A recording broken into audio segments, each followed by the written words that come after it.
A goal without a plan is just a wish, so let's make sure we curate the perfect plan so that when it comes to execution, it's a piece of cake. You are never too old to set another goal or to dream another dream, so I want you to dream big, start small, and act now. And the only way we can act now is if we know which direction we're going in and if we plan. So these are my top 10 mistakes that you should avoid when planning for the new year. So the first mistake is setting unrealistic goals. Now, success comes from doing the same small details, small habits, day in and day out. And that is how we'll reach success. It's not by doing something like so extravagant, and it's not by being too vague about our goals. We need to set realistic goals and be detailed in the way we're going to get there. So overloading your plate with these ambitious goals makes it more unrealistic, and then you're less likely to accomplish that goal, and then you're more likely to feel sad about not being able to accomplish it, but it's because it was too unrealistic in the first place. Things like, I'm going to lose 10 kilos in 2 weeks, or I'm going to learn a whole new language in 1 month. It's just unrealistic. So instead of doing that, set smaller goals which you can actually accomplish. So the way you can do this is by setting SMART goals, which are specific, measurable, they're attainable, they're realistic, and they're time bound. So by doing all of these things, you can measure when you'll be able to reach it, and they are specific as to how you're going to reach it, when you're going to reach it, how you can measure it, how you can track your progress. So all of these things you should factor in when setting your goals, because if you set a goal that's too vague, you won't know how to get there. And if you're being too overly ambitious, you're just going to be disheartened when you don't actually reach that goal, and then you're more likely to give up as well. Number 2 is ignoring your past failures. Now, you can't move forward and you can't be successful if you don't acknowledge your failures and why something didn't work. You need to reflect back, take time to reflect back on what didn't work and why didn't it work, or what was happening at the time that it wasn't working. Maybe it wasn't the actual thing that didn't work, but it was your surrounding environment that caused it to have that effect. Like maybe it wasn't the fact that you wasn't going to the gym so often that wasn't working. Maybe it was the environment or the food around it that made you say gain weight. So it wasn't the fact that you was going to the gym that didn't help you lose that weight. It was your environment around it, that you wasn't eating healthy, or that you had mental issues that you was dealing with at that time. So you need to reflect back on the things that didn't work in the past and why didn't they work. Take a moment to reflect, because this is so vital and so key to you improving and for your growth. Acknowledging your past failures is key to your growth because it helps you to see where you went wrong and what you can improve on. I made a video on mistakes to avoid in the coming year, and it really gave me an insight as to what I'm going to be looking forward to and what I should avoid in the coming year, because I was able to reflect on this year and what went wrong and why it went wrong. That is one important question you need to ask yourself. Why did something go wrong? Because once you acknowledge that, and once you realize what it was that made something not work, or what was it that made something work, then you know when it's happening, you know that this has already happened, it doesn't work, so I need to pivot and change, or this is something that did work, so I'm going to stick with it. So it's important to acknowledge your past failures so that you can look into the future. So just review your past challenges and use them as a stepping stone as to what you're going to do next year and how it's going to be improved and how you're just going to grow from those past challenges. Number 3 is focusing on the short-term gratification. Now, people usually lose sight of the bigger goal, what they're actually doing, or why they went to do something in the first place. So an example I can give you here is when someone starts like a YouTube channel and they want instant subscribers, they want fast subscribers, fast likes, fast comments. And how will you get that? By posting short form content, because people now are consuming short form content because they don't have the mental capacity to concentrate on longer form content. And if you're watching this, well done to you, because you are one of the few left that can actually concentrate for a long period of time, because now people only have the mental capacity to consume short-term content because they get bored so easily and they don't have the attention span for it. That is one example that I can give you. Instead of trying to develop a meaningful, deep relationship with your YouTube audience, the people just want subscribers and want likes instead of giving them actual meaningful content. They just want to post out short form content, and they don't want a relationship with their audience. They don't want to have a good connection. They don't want to teach their audience something. So they're just looking for the short-term gains instead of the bigger picture, which will be you taking more time to make longer form content. However, you are making and building a family. You're building a community. opportunity, which is more meaningful. But people usually lose sight of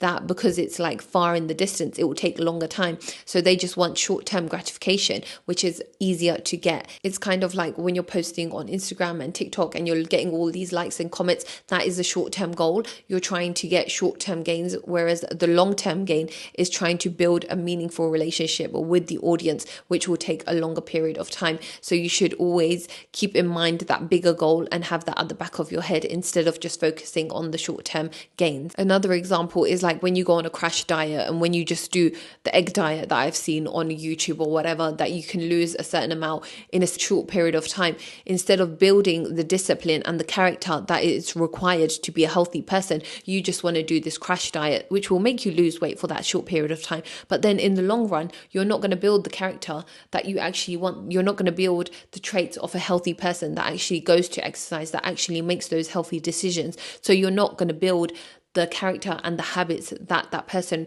requires to be. So you're not going to become the person you want to become because you're looking for short-term gratification. That's why it's important to keep that big goal in your mind at all times. Remind yourself at all times, why am I doing this? Who am I becoming in the process? And then you'll remember why you're doing something. The fourth mistake, which links to the one that I just talked about, is overlooking your why. The why will always keep you grounded in what you are focusing on. It will always remind you, why am I doing this? Because your purpose has to be so much bigger than you. The why has to be so much bigger than the how. You can figure out the how later, but the why is what keeps you anchored and what keeps you going. It's what helps you stay resilient and focused on what you're actually trying to achieve. You'll figure out any way to do it, but you know that the why is important. It needs to be achieved. You have to do it. You have to get there. So you will find out the way to get there. It doesn't matter about the how. You always have to remember your why, because the why is the reason why you started. It's what will keep you going when you're not motivated, and it's what will keep you disciplined. It reminds you to make sure that every action aligns with your why so that you can say no to everything else, and it's easy for you to say no to everything else because you're always reminded of the purpose, the reason behind why you're doing something. The fifth one is relying solely on motivation. We're not always going to be motivated. We are human. We have good days, we have bad days. On the good days, we can give more. On the bad days, we're just going to give as much as we can give. But motivation is what will get you started and what will help you start the process of doing something new. But it's the discipline and the habit that you instill in your life is what will keep you going and what will bring the results. You're not going to be motivated all the time. So you need to get rid of your emotions, forget about your emotions, and just focus on what needs to get done. Forget about your emotions and just follow the plan. You need to build that discipline, because discipline is choosing between what you want now and what you want in the future. I know the future might seem so far away, but trust me, it's really not. So do you want to suffer now and live a great life later, or do you want to suffer later? And trust me, that payment will be much higher in tax. So create systems and habits that will keep you on track. I've also made a video about atomic habits and how you can instill those habits into your life and make it easy as possible for you. If you haven't watched those videos, I definitely think you should check them out, because they are the way you can make sure that you stick to a habit and make it as easy as possible for you, especially when you're starting new habits, because obviously it's harder when you're starting new habits. So the way you can do that, I've talked about this in my previous video. It's about habit stacking. So you just stack a habit with the one that you've already got, so it's easier for you to do it and keep at it. So number 6 is not breaking down your goal into steps. Now this goes into the first one, which is setting unrealistic goals, because if you're too vague about your goals, you don't know what you're achieving. So you should just focus on the step in front of you, and then you will see that you will reach great heights. But you just need to focus on the first step and then just keep it going. So you need to have an action plan as to how am I getting there. Break it down into steps. Don't just think I'm going to save like 1k in this much time. In 6 months, I should have 1k saved or 10k saved. You should set a system up. I'm going to save like this much a day. Just set up a system so that you know that you can achieve this goal in the end. So you make it as easy as possible for you to achieve that goal. If you make it easy for you, everything's on easy mode. You just got to follow the plan. Number 7 is comparison is the thief of joy. So stop comparing yourself to other people. Stop scrolling and looking at other people's lives. You'll look at other people's lives and you'll feel sad about yours, and then you'll stop achieving your goals because you're just like, oh, what's the point in even trying? Why are you doing that to yourself? Why are you causing yourself to suffer? Other people's lives do not matter. Stop making other people the main character of your life.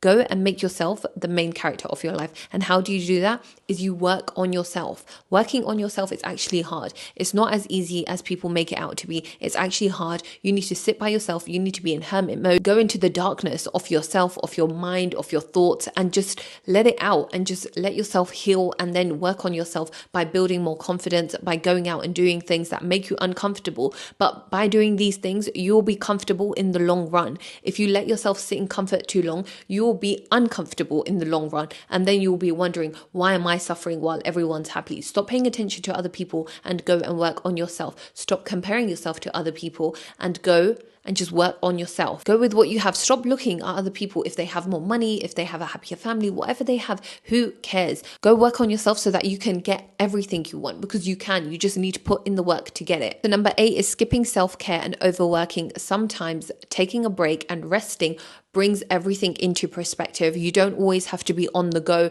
You don't always have to be work, work, work. Sometimes it's nice to take a break. It's nice to be alone sometimes as well. Sometimes it's nice to spend some time away from family, friends, work, just everything, and spend some time alone so that you can just rejuvenate and just bring your energy levels back and just charge your batteries. And the best way to do that is spend some time alone, spend some time in nature, yoga or breathing exercises, or just journaling. Just some time alone can make such a big difference. Work is necessary, but so is resting. Don't let one consume the other. So make sure you've got a good balance. Sometimes you can be in work mode all the time, but you need to also understand that your body needs rest. So avoiding burnout can lead to clarity and peace. So make sure you're not overworking, your body's not under constant stress, and that you actually take some time out to relax. Self-care routines don't have to be something so big. It can actually just be like taking a few minutes out of your day to drink tea but mindfully, enjoying every single sip, just the act of making it, or even journaling, breathing exercises, yoga, whatever it is. It doesn't have to be like 1 hour of doing something. It could just be like 5 minutes in your day, maybe 3 times a day, taking 5 minutes to yourself, actually enjoying that coffee instead of rushing and drinking it, enjoying your meal, enjoying all the flavors in your mouth, the textures, just enjoying something. Just take time out to appreciate your life. The 9th mistake that people make when planning for like New Year's or goals is that they don't track what they're doing. And I've made this mistake as well before, like on my fitness journey. I didn't track, so I didn't take pictures in the beginning, so I don't see how far I've come when I've come really far, but I don't see it because I didn't track my progress. And that is what leaves you stagnant, because then you're just thinking nothing's working, why am I doing this? Then you start questioning it, when really if you actually tracked it and you actually saw the difference side by side, then you'd be like, oh, it's actually working. It's just my brain that's telling me it's not working. Because sometimes our brain tricks us, because we look at ourselves in the mirror all the time, we think something's not happening or something's not changing, when really it is. We just need to be patient with ourselves. And if you're forgetful, just like me, make a note in your notebook, make a note, write it down, or write it in your phone, whatever you have at hand, write it down so that you can actually remember, so that you can track it. Take some pictures so that you can track your progress. Number 10 is giving up too quickly. Failure is not fatal. It's the courage to continue what really counts. So just please, please, please don't give up on yourself, because you can do this. As long as you persist and you're consistent with it, you can achieve anything. Thank you so much for watching and liking and subscribing, and I'll see you in my next one.